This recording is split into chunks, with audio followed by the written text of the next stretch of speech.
On connaît désormais celui qui va succéder au Rwandais Donald Kaberuka à la tête de l'institution financière panafricaine. Le Nigérian Akiwumi Adesina, élu président de la Banque africaine de développement. 8 personnalités étaient en lice. Le ministre nigérian de l'Agriculture a été élu avec 58,1% des voix devant le Tchadien Bedouma Kordier avec 31,6% des voix. La Cap-Verdienne Christina Duarte a obtenu quant à elle 10,27% des voix. Bon, je viens d'avoir un entretien avec monsieur le gouverneur et aussi monsieur le ministre. C'est simplement pour lui saluer et le grand travail qu'il avait fait pour diriger cette élection. Il a fait beaucoup fait et je pense qu'en ce qui concerne l'élection, ça a été fait dans une façon extrêmement transparente. Moi, on peut dire qu'on est fier d'être africain pour faire une élection comme ça. La tâche d'Akiwumi Adesina ne sera pas facile car l'ancien président Donald Kaberuka a fait depuis son arrivée à la tête de l'institution un excellent travail.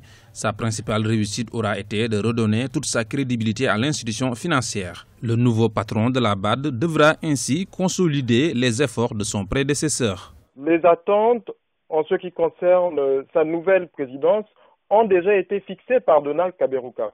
Les objectifs de la BAD pour la période 2013-2022 ont déjà été définis.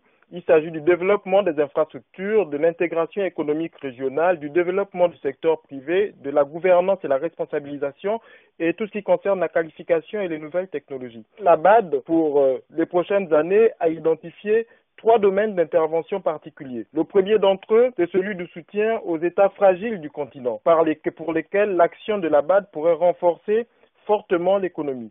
Le deuxième secteur est celui de l'agriculture et de la sécurité alimentaire, dans le but d'accroître la production agricole et la compétitivité des États.